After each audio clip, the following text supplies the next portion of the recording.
ಮಾಧ್ಯಮ ಸ್ನೇಹಿತರಿಗೆ ಸ್ವಾಗತ ಮಾಡ್ತಾ, ಇವತ್ತು ಸಂಪುಟದ ವಿಸ್ತರಣೆ ಆಗಿದೆ. ವಿಸ್ತರಣೆ ಆದ ನಂತರ ಸಾಮಾನ್ಯವಾಗಿ ಮಾನ್ಯ ಮುಖ್ಯಮಂತ್ರಿಗಳು ಹೊಸ ಸಚಿವರುಗಳನ್ನು ಉದ್ದೇಶಿಸಿ ಸಂಪುಟದಲ್ಲಿ ಮಾತನಾಡ್ತಾರೆ. ಸರ್ಕಾರದ ಬದ್ಧತೆಯ ಬಗ್ಗೆ, ಯೋಜನೆಗಳ ಬಗ್ಗೆ, ಆಲೋಚನೆಗಳ ಬಗ್ಗೆ ಮತ್ತು ನಾವು ನಮ್ಮ ಸರ್ಕಾರ ಅವರ ನೇತೃತ್ವದಲ್ಲಿ ಜನರಿಗೆ ಕೊಟ್ಟಂಥ ಭರವಸೆಯ ಬಗ್ಗೆ ಅರಿವನ್ನು ಮೂಡಿಸ್ತಾರೆ, ಜವಾಬ್ದಾರಿಯನ್ನು ನೆನಪು ಮಾಡಿಕೊಡ್ತಾರೆ. ಇದು ಸಾಮಾನ್ಯವಾದಂಥ ಪ್ರಕ್ರಿಯೆ. ಸಂಪುಟ ಹೊಸದಾಗಿ ಆಗಲಿ ಅಥವಾ ವಿಸ್ತರಣೆಯಾಗಲಿ ಆಗುವಂಥದ್ದು. ಇವತ್ತು ಮಾನ್ಯ ಮುಖ್ಯಮಂತ್ರಿಗಳು ಅವರ ಅಧ್ಯಕ್ಷತೆಯಲ್ಲಿ ಹೊಸ ಸಚಿವರನ್ನು ಮತ್ತು ಹಿಂದೆ ಇದ್ದಂಥ 13 ಜನ ಸಚಿವರನ್ನು ಕೂಡ ಇಡೀ ಸಂಪುಟವನ್ನು ಕರೆದು ಬಹಳ ವಿಸ್ತಾರವಾಗಿ ಹೊಸ ಸಚಿವರುಗಳಿಗೆ ವಿಶೇಷವಾಗಿ ಜವಾಬ್ದಾರಿಯನ್ನು, ಕಾರ್ಯಕ್ರಮಗಳನ್ನು, ಸರ್ಕಾರದ ಬದ್ಧತೆಯನ್ನು ತಿಳಿಸ್ಕೊಟ್ಟಿದ್ದಾರೆ. ಇದರ ಜೊತೆಯಲ್ಲಿ ಇವತ್ತೇನು ಬರದ ಪರಿಸ್ಥಿತಿ ಇದೆ, ರಾಜ್ಯದಲ್ಲಿ ಕೆಲವು ಜಿಲ್ಲೆಗಳಲ್ಲಿ ಮಾತ್ರ ಮಳೆ ಆಗ್ತಾ ಇದೆ. ಅದು ಮಲೆನಾಡು ಇರ್ಬೋದು, ಕರಾವಳಿ ಪ್ರದೇಶ ಇರ್ಬೋದು. ಆ ಭಾಗದಲ್ಲಿ ಮಳೆ ಆಗಿ ಕೆರೆಗಳಿಗೆ, ರಿಸರ್ವಾಯರ್ಸ್ಗಳಿಗೆ ನೀರು ಬರ್ತಾ ಇರ್ತಕ್ಕಂಥದ್ದು. ಈಗಾಗಲೇ ನಮಗೆ ಇರುವಂಥ ಮಾಹಿತಿಯ ಪ್ರಕಾರ ಕಾವೇರಿ ಬೇಸಿನ್ನಲ್ಲಿ ಹಾರಂಗಿ ಇರ್ಬೋದು, ಹೇಮಾವತಿ ಇರ್ಬೋದು, ಕಬಿನಿ ಇರ್ಬೋದು, ಈ 3 ಪ್ರಾಜೆಕ್ಟ್ಗಳಲ್ಲೂ ನೀರು 90 ಭಾಗ ತುಂಬಿದೆ. KRSನಲ್ಲಿ ನಿನ್ನೆವರೆಗೂ 47% ತುಂಬಿತ್ತು. ಇವತ್ತು ಅದು ಹೆಚ್ಚಾಗಿದೆ. ಯಾಕೆಂದರೆ ಒಳ ಹರಿವು 21%, 23% ಈ ರೀತಿ ಬರ್ತಾ ಇರೋದ್ರಿಂದ ಅದು ಇನ್ನು 2-3 ದಿನದಲ್ಲೇ ಅದು ಕೂಡ 90%ಗೆ ಬರುವಂಥ ಸಾಧ್ಯತೆಗಳಿದ್ದಾವೆ.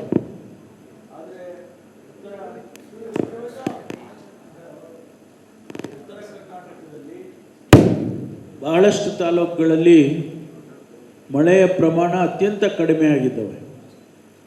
ಡಿಫಿಸಿಟ್ಟು ಎಷ್ಟರ ಮಟ್ಟಿಗೆ ಅಂದರೆ 70-80%ಗೆ ಡಿಫಿಸಿಟ್ಗೆ ಹೋಗ್ತಕ್ಕಂಥ ತಾಲೂಕುಗಳಿದ್ದಾವೆ.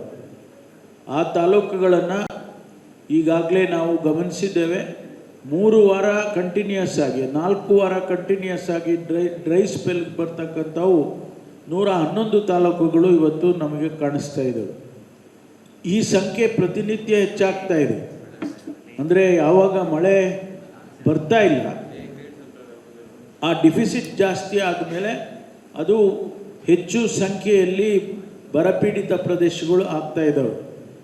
ಆದರೆ ಒಂದು ಅಂಶವನ್ನು ನಾನಿಲ್ಲಿ ತಮಗೆ ಕ್ಲಾರಿಫೈ ಮಾಡ್ತಾ ಇದ್ದೇನೆ. ಬರಪೀಡಿತ ಪ್ರದೇಶ ಅಂತೇಳಿ ಘೋಷಣೆ ಮಾಡಬೇಕು ಅನ್ನುವಂಥದ್ದು ಶಾಸಕರುಗಳು ಕೇಳ್ತಾ ಇದ್ದಾರೆ, ಜನಸಮುದಾಯದವರು ಅಲ್ಲಿ ಕೇಳ್ತಾರೆ. ಆದರೆ ಕೇಂದ್ರ ಒಂದು 10 ನಿಯಮಗಳನ್ನು ಕೊಟ್ಟಿದ್ದಾರೆ. 2020ರಲ್ಲಿ ಮಾಡಿದಂಥ ನಿಯಮಗಳು. ಆ ನಿಯಮಗಳ ಪ್ರಕಾರ ನಾವು ಇನ್ನೂವರೆಗೆ ಆಗಸ್ಟ್ ಕೊನೆಯವರೆಗೂ ಕೂಡ ನಾವು ಯಾವುದೇ ತಾಲೂಕನ್ನು ಡಿಕ್ಲೇರ್ ಮಾಡೋದಕ್ಕೆ ಕಷ್ಟ ಆಗುತ್ತೆ. ಆ ನಿಯಮಗಳನ್ನು ಸಡಿಲ ಮಾಡಿ ಅಂತೇಳಿ ನಾನು ಮುಖ್ಯಮಂತ್ರಿಗಳು ಪತ್ರವನ್ನು ಕೇಂದ್ರ ಸರ್ಕಾರಕ್ಕೆ ಬರೆದಿದ್ದು, ಅದಕ್ಕೆ ನಮಗೆ ಯಾವ ಪ್ರತಿಕ್ರಿಯೆಯೂ ಬಂದಿಲ್ಲ. ಆದರೆ ಆ ನಿಯಮಗಳ ಪ್ರಕಾರ ಅದು ಮಾಯಿಶ್ಚರ್ ಕಾಂಟೆಂಟ್ ಇರ್ಬೋದು, ಸಾಯಿಲ್ ಟೈಪ್ ಇರ್ಬೋದು, ಆ ಮಳೆಯ ಪ್ರಮಾಣ ಇರ್ಬೋದು, ಈ ಎಲ್ಲ ಅಂಶಗಳನ್ನು ಗಮನದಲ್ಲಿಟ್ಕೊಂಡು ನಾವು ಮಾಡಬೇಕಾಗ್ತದೆ. ಅದಕ್ಕೆ ಇನ್ನೊಂದು ಸ್ವಲ್ಪ ನಾವು ತಡ ಆಗ್ತದೆ ಡಿಕ್ಲೇರ್ ಮಾಡೋದಕ್ಕೆ. ಒಂದು ವೇಳೆ ತುಂಬಾ ಹೆಚ್ಚು ರೆಡ್ ಝೋನು ಅಥವಾ ಯೆಲ್ಲೋ ಝೋನಿಗೆ ಹೋಗಿದೆ ಅನ್ನೋದಾದರೆ ಅದು ಅತ್ಯಂತ ಡಿಫಿಸಿಟ್ ಆಗಿರ್ತಕ್ಕಂಥ, ಅತಿ ಹೆಚ್ಚು ಡಿಫಿಸಿಟ್ ಆಗಿರೋದು ಅಂಥದ್ದನ್ನು ನಾವು ಅದನ್ನು ಪರಿಶೀಲನೆ ಮಾಡಿ ಸಂಪುಟಕ್ಕೆ, ಕ್ಯಾಬಿನೆಟ್ಗೆ ತೆಗೆದುಕೊಂಡು ಬಂದು ಅಲ್ಲಿ ಡಿಕ್ಲೇರ್ ಮಾಡ್ತಕ್ಕಂಥ ಸಾಧ್ಯತೆಗಳಿದ್ದಾವೆ. ಅದನ್ನು ನಾವು ಮುಂದೆ ಮಾಡ್ತೇವೆ. ಇದನ್ನು ನಾವು ಬಹಳ ವಿಸ್ತಾರವಾಗಿ ಇವತ್ತು ನಮ್ಮ ಇಲಾಖೆ ಕಂದಾಯ ಇಲಾಖೆಯಿಂದ ಒಂದು ಪ್ರೆಸೆಂಟೇಷನ್ನು ಕೂಡ ಕ್ಯಾಬಿನೆಟಲ್ಲಿ ಕೊಟ್ಟಿದ್ದೇವೆ. ಅದನ್ನು ಕೂಡ ಸ್ವಲ್ಪ ಮಟ್ಟಿಗೆ ಚರ್ಚೆ ಆಗಿ ಇದನ್ನು ಇನ್ನೂ ಕೆಲವು ವಿಷಯಗಳಿದೆ, ನಾನು ಹೇಳೋದಿಲ್ಲ, ಅದು ಮುಖ್ಯಮಂತ್ರಿಗಳು ಹೇಳ್ತಾರೆ ಅದಕ್ಕೆ ಸಂಬಂಧಪಟ್ಟದ್ದಾಗಿ. ಆದ್ದರಿಂದ ಮಾನ್ಯ ಮುಖ್ಯಮಂತ್ರಿಗಳನ್ನು ಮತ್ತು ತಮ್ಮನ್ನೆಲ್ಲರನ್ನೂ ಕೂಡ, ವಿಶೇಷವಾಗಿ ಮುಖ್ಯಮಂತ್ರಿಗಳು ನಮ್ಮ ಖಾದರ್ ಸಾಹೇಬರು ಮತ್ತು ನಮ್ಮ ಅಜಯ್ ಹೊಸದಾಗಿ ಆಗಿರ್ತಕ್ಕಂಥ ಸಚಿವರು ಅವರುಗಳನ್ನ ಸ್ವಾಗತ ಮಾಡಿ ಈಗ ತಮ್ಮನ್ನು ಉದ್ದೇಶಿಸಿ ಮುಖ್ಯಮಂತ್ರಿಗಳು ಮಾತಾಡಬೇಕು ಅಂತೇಳಿ ಅವರನ್ನು ವಿನಂತಿ ಮಾಡ್ತೀನಿ. ನಮಸ್ಕಾರ. ನಮ್ಮ ಉಪಮುಖ್ಯಮಂತ್ರಿಗಳು ಡಾಕ್ಟರ್ ಪರಮೇಶ್ವರ್ ಅವರು ಕೆಲವು ವಿಚಾರವನ್ನು ತಮ್ಮ ಗಮನ ಸೆಳೆದಿದ್ದಾರೆ. ಈಗ ತಾನೇ ನಾನು ಸುಮಾರು 2 ಗಂಟೆಗೂ ಹೆಚ್ಚು ಕ್ಯಾಬಿನೆಟ್ ನೂತನ ಸದಸ್ಯರನ್ನ ಚರ್ಚೆ ಮಾಡಿ ಅವರಿಗೆ ಮಾರ್ಗದರ್ಶನವನ್ನು ಕೊಟ್ಟಿದ್ದೇನೆ. ಇವತ್ತು ಸುಮಾರು 19 ಜನ ಹೊಸದಾಗಿ ಸೇರ್ಪಡೆ ಆಗಿದ್ದಾರೆ. ಹೊಸ ಮುಖಕ್ಕೆ ಅವಕಾಶಗಳನ್ನು ಕೊಟ್ಟಿದ್ದೇವೆ. ಇನ್ನು ಭಾಳ ಜನ ಹಿರಿಯವರೆಲ್ಲ ಇದ್ದರು. ಆದರೆ ನಾನು ಪರಮೇಶ್ವರರೆಲ್ಲ ಭಾಳ ಚಿಕ್ಕ ವಯಸ್ಸಿನಲ್ಲೇ ಫಸ್ಟ್ ಟೈಮೇ ನಾವು ಮೊದಲನೇ ಬಾರಿಗೇ ಶಾಸಕರಾದವರು, ನಾವು ಮಂತ್ರಿ ಆದವರು ಇಲ್ಲಿದ್ದೀವಿ. ನಾವು ಕೆಲವು ಸಂದರ್ಭದಲ್ಲಿ ನಮ್ಮನ್ನ ಇಟ್ಕೊಂಡಿದ್ದಾರೆ, ಕೆಲವು ಸಂದರ್ಭದಲ್ಲಿ ಬಿಟ್ಟಿದ್ದಾರೆ. ಆದರೂ ನಡ್ಕೊಂಡು ಬಂದು ಇಲ್ಲಿವರೆಗೂ ನಾವಿಬ್ಬರು ಈ ಸ್ಥಾನದಲ್ಲಿ ಕೂತಿದ್ದೇವೆ. ಸೊ ಇವತ್ತು ಎಕ್ಸ್ಪ್ಯಾನ್ಷನ್ನು ನಡೆದಿದೆ. ಭಾಳ ಜನ ಇದ್ದರು, ಭಾಳ ಕೇಪಬಲ್ ಜನ. ನಮ್ಮ ನಂಬರು ತಮ್ಗೆ ಗೊತ್ತಿದೆ, 138, 139 ನಮ್ಮ ನಂಬರು ಇತ್ತು. ಸುಧಾಕರ್ ಒಬ್ಬರು ನಮ್ಮ ಜೊತೆ ಇಲ್ಲ. ಸೊ ದೊಡ್ಡ ಪಕ್ಷ. ಸೊ ಭಾಳ ಆಸೆ ಆಕಾಂಕ್ಷೆಗಳು ಬೇಕಾದ ಜನಕ್ಕಿತ್ತು. ಎಲ್ಲರೂ ಎಲಿಜಿಬಲ್ಲೇ, ಯಾರು ಎಲಿಜಿಬಲ್ ಇಲ್ಲ ಅನ್ನೋರು ಯಾರೂ ಇಲ್ಲ. ಇಲ್ಲಿ 138 ಜನನೂ ಎಲಿಜಿಬಲ್ ಇದ್ದರು. ವಿಧಾನ ಪರಿಷತ್ ಸದಸ್ಯರು ಎಲಿಜಿಬಲ್ ಇದ್ದರು. ಸೊ ನಮ್ಮ ಪಾರ್ಟಿ ಒಂದು ತೀರ್ಮಾನ ಮಾಡಿ ಒಂದು ಡಿಸಿಷನ್ ಕೊಟ್ಟಿದ್ದಾರೆ. ಅದಕ್ಕೆ ನಾವೆಲ್ಲ ಬದ್ಧರಾಗಿದ್ದೇವೆ. ಹಿಂದೆ ಕೂಡ ನಾನು ಪರಮೇಶ್ವರ್ ಅವರು MLA ಆಗಿ ಬಂದಾಗ ವೀರೇಂದ್ರ ಪಾಟೀಲ್ ಮುಖ್ಯಮಂತ್ರಿಗಳು, ಬಂಗಾರಪ್ಪನವರು ಕ್ಯಾಬಿನೆಟ್ಲಿ ಇರಲಿಲ್ಲ, ಇವರು ಮಲ್ಲಿಕಾರ್ಜುನ್ ಖರ್ಗೆ ಅವರು ಕ್ಯಾಬಿನೆಟ್ ಇರಲಿಲ್ಲ, ಧರ್ಮಸಿಂಗ್ ಇರಲಿಲ್ಲ, ಲಕ್ಕಪ್ಪನವ್ರು ಇರಲಿಲ್ಲ. ಇಂಥವೆಲ್ಲ ಬೇಕಾದಷ್ಟು ಜನ ಸೀನಿಯರ್ಸ್ ಎಲ್ಲ ಕೂಡ ಇರಲಿಲ್ಲ. ಅದಾದಮೇಲೆ ಕೃಷ್ಣ ಅವ್ರ ಕಾಲದಲ್ಲೂ ಅಜಿತ್ ಸೇಠ್ ಅಂತವರು ಕ್ಯಾಬಿನೆಟಲ್ಲಿ ಇರೋಕ್ಕಾಗಿರಲಿಲ್ಲ. ಅವ್ರು ಭಾಳ ಆತ್ಮೀಯರಿದ್ರು ಕೂಡ ಆಗಕ್ಕಾಗಿರಲಿಲ್ಲ. ಆಗ ಕೂಡ ನೋಡಿದ್ದೇವೆ. ಅದಾದಮೇಲೆ ಧರ್ಮಸಿಂಗ್ ಕಾಲದಲ್ಲಿ ನನ್ನ ಪರಮೇಶ್ವರನ್ನೇ ದೂರ ಇಟ್ಟಿದ್ರು ಕಾರಣಾಂತರದಿಂದ.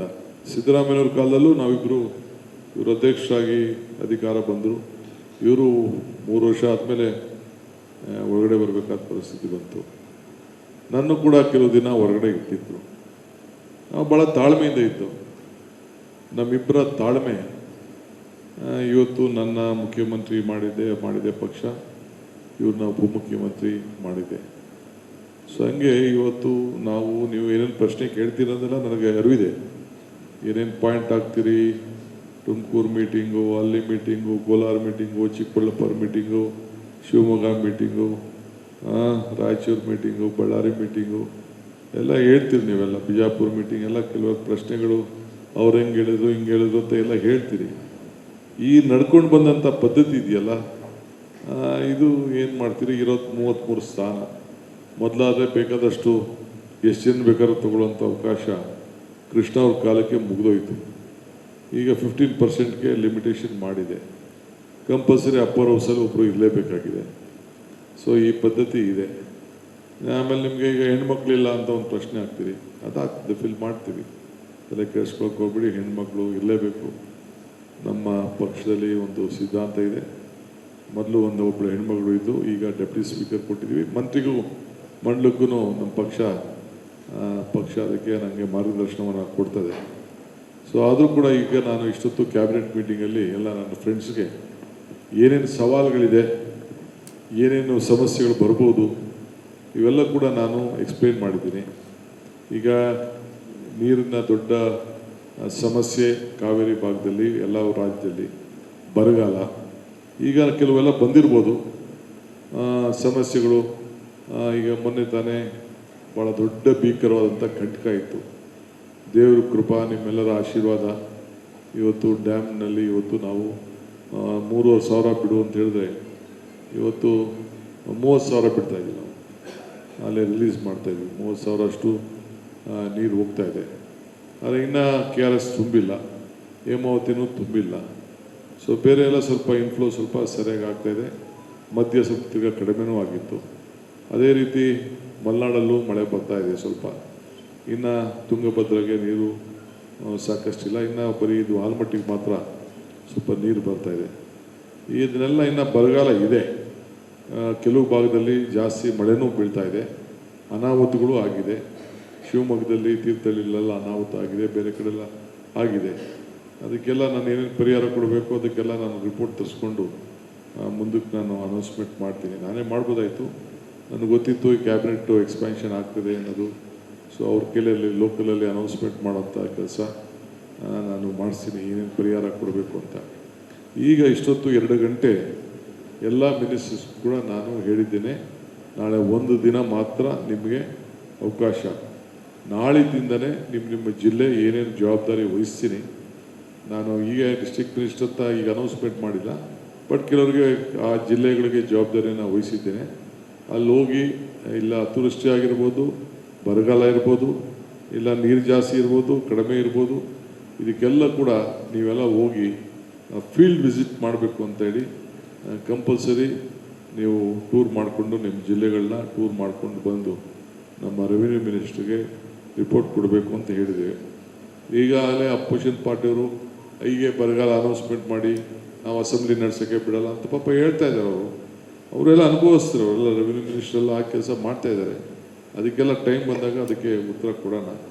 ಬಟ್ ಈಗ ರಿಪೋರ್ಟ್ ಅಂತೂ ನಾವು ನಮ್ಮ ಮಂತ್ರಿಗಳು ಹೋಗಿ ಕೊಡಬೇಕು. ಈಗಾಗಲೇ ಅವ್ರಿಗೂ ರಿಪೋರ್ಟ್ ಇದೆ, ತಮಗೆಲ್ಲ ಗೊತ್ತಿದೆ. ಈಗಾಗಲೇ ನಾನು ಬೆಳಗಾಮು, ಚಿತ್ರದುರ್ಗ ಮತ್ತು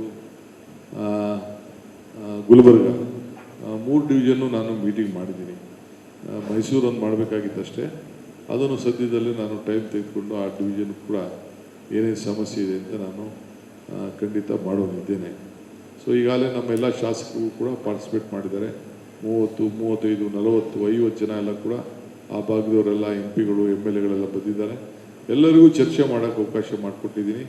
ಎಲ್ಲ ಸಲಹೆಗಳು ಕೇಳಿದ್ದೀನಿ. ಸುಮಾರು 1 ಕೋಟಿ ರೂಪಾಯಿ ಅಷ್ಟು ಹಣ ಪ್ರತಿಯೊಂದು ವಿಧಾನಸಭಾ ಕ್ಷೇತ್ರಕ್ಕೂ ಕೂಡ ಕುಡಿಯೋ ನೀರಿಗೆ ನೀವು ಮಾತ್ರ ಸ್ಪೆಂಡ್ ಮಾಡಬೇಕು ಅಂತೇಳಿ ಅವ್ರಿಗೆಲ್ಲ ಮಾರ್ಗದರ್ಶನವನ್ನು ಕೊಟ್ಟಿದ್ದೇನೆ. ಬಹುಶಃ ಅವರೆಲ್ಲ ಕೂಡ ಈಗಾಗಲೇ ಪ್ರಾರಂಭ ಮಾಡ್ತಾರೆ. ಈ ಮಧ್ಯದಲ್ಲಿ ಇವತ್ತು ನಾನು ಅವ್ರಿಗೆ ಕಂಪಲ್ಸರಿ ಎಲ್ಲರಿಗೂ ಹೋಗಬೇಕು ಅಂತ ನಾಳಿದ್ದಿಂದನೇ ತಾವು ಪ್ರವಾಸ ಶುರು ಮಾಡಬೇಕು ಅಂತ ಹೇಳಿದ್ದೇನೆ. ಡಿಸ್ಟ್ರಿಕ್ಟ್ ಆಫೀಸರ್ಸ್ಗೂ ಕೂಡ ಇನ್ಸ್ಟ್ರಕ್ಷನ್ ಕೊಡ್ತೀನಿ, ಫೀಲ್ಡ್ ವಿಸಿಟ್ ಮಾಡಬೇಕು. ಅದಾದಮೇಲೆ ಒಂದು ರಿಪೋರ್ಟನ್ನು ತಂದು ಕೊಟ್ಟು ಆಮೇಲೆ ಏನು ಸರ್ಕಾರ ತೀರ್ಮಾನ ಮಾಡಬೇಕು ಆ ತೀರ್ಮಾನವನ್ನು ಮಾಡ್ತೇವೆ. ಆಮೇಲೆ ಎಲ್ಲರೂ ಕೂಡ ಈ ರಿವ್ಯೂ ಮಾಡಬೇಕು, ಡ್ರಾಫ್ಟ್ ಸಿಚುವೇಷನ್ನ ಏನೇ ಸಮಸ್ಯೆ ಇದ್ದರೂ ಕೂಡ ಅಲ್ಲಿ ಚರ್ಚೆ ಮಾಡಬೇಕು. ಎಲ್ಲರೂ ಕರ್ಕೊಂಡು ಹೋಗಬೇಕು ಅಂತ ಹೇಳಿದ್ದೇನೆ. ನೀವು ಬರೀ ಕಾಂಗ್ರೆಸ್ ಅವ್ರು ಕರ್ಕೊಂಡು ಹೋಗೋದು ಅನ್ನೋದಿಲ್ಲ. ಜನಪ್ರತಿನಿಧಿಗಳು ಯಾರೇ ಆಯ್ಕೆಯಾಗಿದ್ದಾರೆ ಅವರೆಲ್ಲರೂ ಕೂಡ ನೀವು ತಿಳಿಸಿ ನೀವು ಹೋಗಬೇಕು, ಇದು ಸರ್ಕಾರ ಇದು ಅನ್ನೋದು ಕೂಡ ಅವರಿಗೆಲ್ಲ ಮಾರ್ಗದರ್ಶನವನ್ನು ಕೊಟ್ಟಿದ್ದೇನೆ. ಬಹುಶಃ ಎಲ್ಲರೂ ಕೂಡ ಅವರ ಸಂದರ್ಭದಲ್ಲಿ ಹೋಗ್ತಾರೆ. ಸೊ ಮಂತ್ರಿಗಳ ಈಗಾಗಲೇ ನಾವು ಇನ್ನು ಮುಂದಕ್ಕೂ ಕೂಡ ಇವತ್ತು ನಮಗೆ ನಾಡಿನ ಜನತೆ ಸೇವೆ ಭಾಳ ಮುಖ್ಯ. ಈ ದಿಟ್ಟಲ್ಲಿ ನಾವೆಲ್ಲ ನಮ್ಮ ಕೆಲಸವನ್ನು ಅವ್ರಿಗೆ ಹೇಳ್ತೇನೆ. ಏಕೆಂದರೆ ನಮ್ಮ ಈಗ ಮುಂದಕ್ಕೂ ಕೂಡ ನಮ್ಮ ಸೆಂಟ್ರಲ್ ಲೀಡರ್ಸು ಬಂದು ಅವ್ರಿಗೆಲ್ಲ ಸಪ್ರೇಟಾಗಿ ಅವ್ರಿಗೇನೇನು ಮಾರ್ಗದರ್ಶನ ಕೊಡಬೇಕು, ಏನು ರೀತಿ ಅಂತೇಳಿ ಅದನ್ನು ಮಾಡ್ತಾರೆ. ಸೊ ದಯವಿಟ್ಟು ಇದಕ್ಕೆ ತಾವು ಕೂಡ ಮಾಧ್ಯಮದವರು ಇದನ್ನು ಗಮನಿಸ್ತಾ ಇರ್ತೀರಿ. ಒಂದು ತಮಗೆ ಮುಖ್ಯವಾಗಿ ನಾನು ಹೇಳ್ತಕ್ಕಿಂತ ಮುಖ್ಯವಾಗಿ ರಾಜಕೀಯ ಪ್ರಶ್ನೆ ನಿಮಗೆ ಮುಖ್ಯ. ನನ್ನ ಫ್ರೆಂಡ್ಸ್ಗೆ ರಿಕ್ವೆಸ್ಟ್ ಮಾಡ್ಕೊಳ್ತೀನಿ, ಎಲ್ಲರೂ ಕೂಡ ಆಸೆ ಎಲ್ಲರಿಗೂ ಇರ್ತದೆ. ಸ್ವಲ್ಪ ತಾಳ್ಮೆಯಿಂದ ಇದ್ದರೆ ಎಲ್ಲರೂ ನನ್ನ ಕಡೆ ಎಲ್ಲೆಲ್ಲಿ ಸಾಧನೆ ಮಾಡೋಕ್ಕೆ ಅಡ್ಜಸ್ಟ್ಮೆಂಟ್ ಮಾಡೋಕ್ಕಾಗ್ತದೋ ಖಂಡಿತ ನಾವು ಎಲ್ಲರಿಗೂ ಕೂಡ ಅಕಾಮಡೇಟ್ ಮಾಡೋಂಥ ಕೆಲಸ ಮಾಡ್ತೀನಿ ಅನ್ನೋದು ಕೂಡ ಹೇಳ್ತೀನಿ. ಇನ್ನು ಕೆಲವ್ರಿಗೆಲ್ಲ ನೇರವಾಗಿ ಪರಮೇಶ್ವರ್ ಕೆಲವ್ರ ಹತ್ರ ಮಾತಾಡ್ತಾರೆ, ನಾನು ಕೆಲವ್ರ ಹತ್ರ ಮಾತಾಡ್ತೀನಿ. ಕೆಲವ್ರ ಹತ್ರ ಸಂಪರ್ಕದಲ್ಲಿ ಇಟ್ಕೊಂಡು ಎಲ್ಲರಿಗೂ ಕೂಡ I believe in every one should be care. ಇವತ್ತು ನಾವೆಲ್ಲರೂ ಕೂಡ ಗೌರವ ಕೊಡಲೇಬೇಕಾಗ್ತದೆ. ಆ ಕೆಲಸ ಕೂಡ ಮಾಡ್ತೀವಿ. ಇಷ್ಟನ್ನು ಇವತ್ತು ಫಸ್ಟು ಕ್ಯಾಬಿನೆಟ್ನಲ್ಲಿ ಮೇಯ್ನ್ ಬರೆದ ವಿಚಾರ. ಆಮೇಲೆ ಕಾವೇರಿ ವಿಚಾರದಲ್ಲಿ ಈಗಾಗಲೇ ಅವರು ಸುಪ್ರೀಂ ಕೋರ್ಟ್ಗೆ ಹಾಕಿದ್ದಾರೆ. ನನ್ನ ಲೀಗಲ್ ಟೀಮ್ಗೆ ಕೇಳ್ತೀನಿ. ಈಗಾಗಲೇ ನಾವು ಮಳೆ ಬಂದಿದೆ, ನೀರು ಬಿಟ್ಟಿದ್ದೀವಿ, ಇವಾಗ ಕಂಪಲ್ ಟು ಇಟ್. ಬಟ್ ಅದಕ್ಕೇನು ಲೀಗಲ್ ಅವ್ರು ನಮ್ಮವ್ರು ಏನು ನಮ್ಗೆ ಅಡ್ವೈಸ್ ಮಾಡ್ತಾರೋ ಅದಕ್ಕೆ ಯಾವ ರೀತಿ ಉತ್ತರ ಕೊಡಬೇಕೋ ಕೊಡುವಂಥ ಕೆಲಸವನ್ನು ಮಾಡ್ತೇನೆ. If anything is there I am ready to accept you.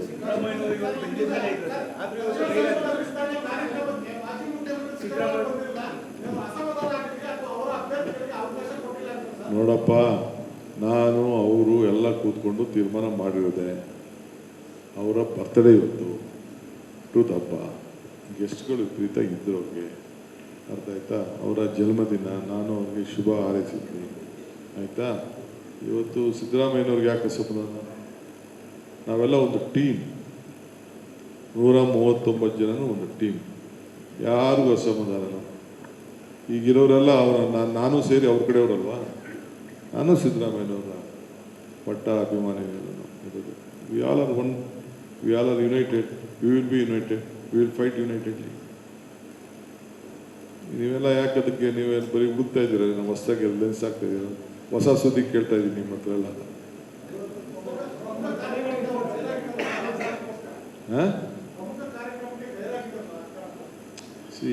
ಪಾಪ ಅವರು ಭಾಳ ಜನ ಗೆಸ್ಟ್ಗಳು ಮತ್ತೊಂದು ಕೆಲವ್ರಿಗೆಲ್ಲ ಹೇಳ್ತಾ ಇರ್ತಾರೆ, ಸಿಗದೆ ಹೋದವ್ರಿಗೆ ಸಮಾಧಾನ ಹೇಳ್ತಾ ಇರ್ತಾರೆ. ಅವರು ತಡೀರಪ್ಪ, ಆಯಿತು, ಟೈಮ್ ಆಯಿತು, 2 ವರ್ಷ 3 ವರ್ಷ ಮಾಡಿದ್ದೀರಿ ಬೇರೆಯವ್ರು ಅಂತ ಅಂದ್ಬಿಟ್ಟು is doing hour party work.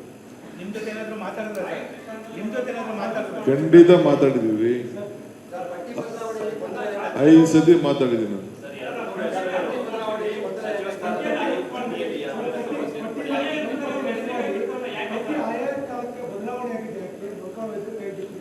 ಯಾವುದೂ ಇಲ್ಲ, ನನಗೆ ಹೈಕಮಾಂಡಿಂದ ಏನು ಬಂತೋ ಏನು ಹೇಳಿದಾರೋ ಅದನ್ನು ಮಾರ್ಗದರ್ಶನ ಕೇಳ್ತೀವಿ ನಾವು ಅಷ್ಟೇ. ಅದು ಕೆಲವು ಟೆಕ್ನಿಕಲ್ ಇಶ್ಯೂಸ್ ಇದೆ ನಮ್ಮ ಪಾರ್ಟಿಲಿ, ಕೆಲವು ಟೆಕ್ನಿಕಲ್ ಇಶ್ಯೂಸ್ ಇದೆ. ಇನ್ನು ಈಗ ತಾನೇ ಇನ್ನು ಸ್ವೇರಿಂಗ್ ಬೇರೆ ಮಾಡೋದಿದೆ. ಇನ್ನು ನಮ್ಮ ಪಾರ್ಟಿಲಿ ಕೆಲವು ಲೆಕ್ಕಾಚಾರ ಇರ್ತದೆ, ಅದನ್ನು ನಾವು ತೀರ್ಮಾನ ಮಾಡ್ತೀವಿ. ಅದನ್ನು ನಾವು ಬೇಕಾದಷ್ಟು ನಿಮಗೆ ಲಿಸ್ಟ್ ಈಚೆ ಬಂದಿರ್ಬೋದು, ಎಲ್ಲ ಫ್ಯಾಕ್ಸ್ ಮೇಲೆ ಯಾವುದೋ ಹೆಸರುಗಳೆಲ್ಲ ಬಂದಿರ್ಬೋದು. ಅದೆಲ್ಲ ಅಧಿಕೃತ ಅಲ್ಲ. ನಾನು ಏನು ಸೈನ್ ಮಾಡಿ ಗವರ್ನರ್ ಕೊಟ್ಟಿರ್ತೀನಿ, ದಟ್ ಈಸ್ ಓನ್ಲಿ ಫೈನಲ್. ನನಗೇನು ನಮ್ಮ ಪಾರ್ಟಿ ಹೈಕಮಾಂಡ್ ಅವ್ರು ನನಗೆ ತಿಳಿಸಿರ್ತಾರೆ, ದಟ್ ಈಸ್ ಫೈನಲ್. ಬೇರೆ ನೀವು ಪೇಪರಲ್ಲಿ ಎಲ್ಲ ನಮ್ಮವ್ರು ಯಾರೋ ನಮ್ಮ ಕಾರ್ಯಕರ್ತರು ಲೀಕ್ ಮಾಡಿದ್ದು, ನನ್ನ ಪ್ರೆಸ್ ಸೆಕ್ರೆಟರಿ ಅವ್ರು ಲೀಕ್ ಮಾಡಿದ್ದೆಲ್ಲ ಇಟ್ ಈಸ್ ನಾಟ್ ಫೈನಲ್. ನಾನು ಗವರ್ನರ್ ಬರೆದಿದ್ದಿಲ್ಲ ಫೈನಲ್.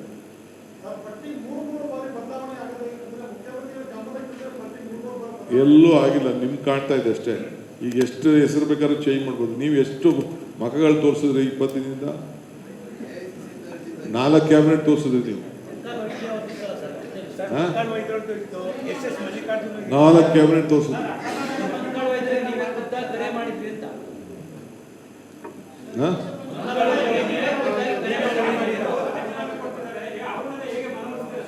ಖಂಡಿತ ವೈದ್ಯ ನನ್ನ ಜೊತೆನೇ ಇದ್ದಾನ್ರಿ, ಹಿಂದೆಯಿಂದನೂ ಜೊತೆನೇ ಇದ್ದಾರೆ.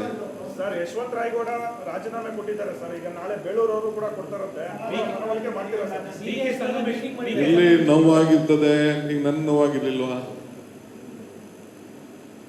ನನ್ನ ನೋವಾಗಿತ್ತು, ಇವ್ರಿಗೂ ನೋವಾಗಿತ್ತು. ಅಧ್ಯಕ್ಷರಾಗಿದ್ರು ಇವರು. ಇವ್ರ ಕಾಲದಲ್ಲಿ 120, 124 ಬಂದಿತ್ತು.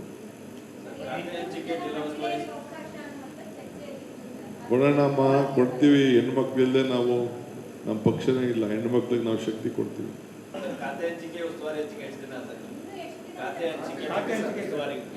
ಫಸ್ಟು ಎಲ್ಲರಿಗೂ ಹೇಳಿದ್ದೀನಿ, ಇಲ್ಲಿ ಯಾರು ಕಾಯ್ಕೊಂಡು ಕೂತ್ಕೊಳಕ್ ಹೋಗ್ಬೇಡಿ. ಆಫೀಸು, ಮನೆ, ವಾರ, ತುರ ಎಲ್ಲ ಇಲ್ಲಿ ಬಿಟ್ಬಿಟ್ಟು ನಾಳೆ ಒಂದೇ ದಿನ ನೀವು ಕ್ಷೇತ್ರಕ್ಕೆ ಹೋಗ್ಬೇಕು ಅಂತ, ಜಿಲ್ಲೆಗೆ ಹೋಗ್ಬೇಕು ಅಂತ ಹೇಳಿದ್ದೀನಿ. ಅದಾದಮೇಲೆ ಆಮೇಲೆ ನಾನು ಅದ್ರ ಬಗ್ಗೆ ಮಾತಾಡ್ತೀನಿ. ಈಗ ಯಡಿಯೂರಪ್ಪನ ಸರ್ಕಾರದ ಇತಿಹಾಸ ಸ್ವಲ್ಪ ಹೇಳ್ತೀನಿ. ಅವ್ರ ಸರ್ಕಾರ ಅಷ್ಟೇ ಮಾಡೋದಲ್ಲ, ಅವರೇನೋ ಹೇಳ್ತಿರಲ್ಲ ನನಗೆ 20 ದಿನ, 30 ದಿನ, ವಾರ, 4 ದಿನ ಅಂತ. ಅವ್ರ ಗೌರ್ಮೆಂಟ್ ರಚನೆ ಮಾಡಿದಾಗ ಏನಿತ್ತು? ಇಷ್ಟೇ. ಸ್ವಲ್ಪ ದಯವಿಟ್ಟು ಬರೀರಪ್ಪ. ಒಬ್ಬರೇ ಸರ್ಕಾರ ನಡೆಸಿಲ್ವೇ? ಎಷ್ಟು ದಿನ?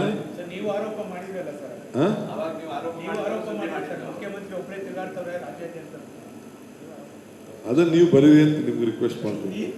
Thank you.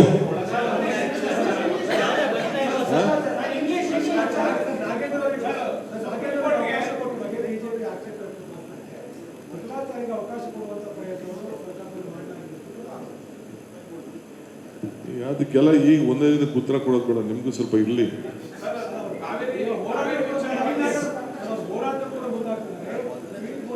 ಈಗ ಆಯ್ತಪ್ಪ, ನನ್ನ ಮೇಲೂ ಕೇಸ್ ಹಾಕವ್ರಯ್ಯ, ನನ್ನ ಮೇಲೂ ಕೇಸ್ ಹಾಕವ್ರೆ. ನಾ ಚೀಫ್ ಮಿನಿಸ್ಟರ್ ಮಾಡೋದಲ್ಲ ನಮ್ಮ ಪಾರ್ಟಿಯವರು. ನನ್ನ ಮೇಲೂ ಎಲ್ಲ ಭ್ರಷ್ಟಾಚಾರದ ಕೇಸೆಲ್ಲ ಹಾಕಿಲ್ವಾ? ಜೈಲಿಗೆಲ್ಲ ಕಳಿಸಿಲ್ವಾ? ಯಾರಾದ್ರೂ ಹೇಳಿ, ನಾನು ಬೇರೆಯವ್ರ ಸ್ಟೋರಿಗಳೆಲ್ಲ ಹೇಳ ನಾನು.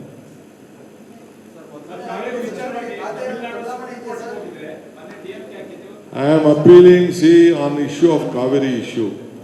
I know that Tamil Nadu has gone to the court. That is what I have got the information. It is their right. I don't want to question their right. But we have respected the law of this country. We have respected. I did not take a decision because I had to take all party into confidence. I took the all party into confidence. All my leaders, including the BJP, Janata Dal, they have cooperated.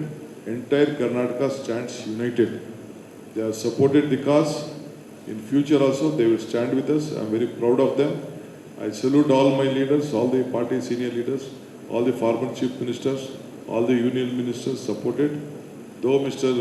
Prahlad Joshi that day could not participate, but he took a delegation to the central union minister. He met them, he requested, but still the rain gods also helped us.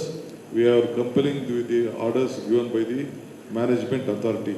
We are fully with the system of law. We will respect them. Once in 15 days, again the meeting is going to be conducted. They will also know the position. We will answer to them. We will respect them. They are also our farmers. We want to protect our state also. We wanted to see that we respect the sentiments of the courts also. That is why I briefed in English.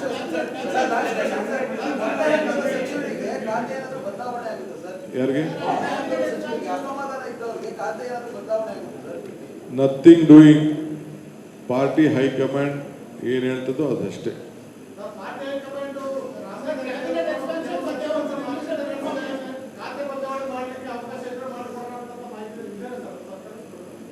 ನಾನು ಮಾತಾಡಿದ್ದೀನಿ ಬಿಡಪ್ಪ, ನನಗೂ ರಾಮಲಿಂಗಾರೆಡ್ಡಿಗೂ ಬಿಟ್ಟಂತ ವಿಚಾರ. ನಾವಿಬ್ರು 40 ವರ್ಷದ friends, ನಾನು ಪರಮೇಶ್ವರ್ ರಾಮಲಿಂಗಾರೆಡ್ಡಿ ಎಲ್ಲ. ನಿಮ್ಗೆ ನಿಮ್ಮ ಹತ್ರ ಏನೋ ಮಾತಾಡಿರ್ಬೋದು, ನನ್ನ ಹತ್ರ ಏನ್ ಮಾತಾಡಿದಾರೆ ನನ್ಗೆ ಗೊತ್ತಿದೆ ಬಿಡಿ. ಥ್ಯಾಂಕ್ ಯು, ನಮಸ್ಕಾರ.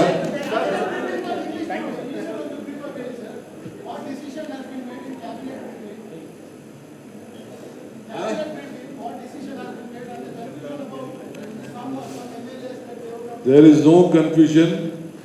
Party has a very big number. All of them are live. Of course, everyone will want to become ministers. But still, we also have waited long back. There is a big history in the Congress party. When Veerendra Patil was there, Mr. Kharge Sahab, Dharam Singh Sahab, Bangarappa Sahab, they also were not the ministers. I was also not the minister at the time of Siddaramaiah, myself and Mr. Parameshwar. We both were not the minister at the time of Dharam Singh. But still we are the chief minister and he is the deputy CM. We are an example. Patience pays. With one word I would like to tell everyone. Patience pays. That has paid us and we are sitting here before you.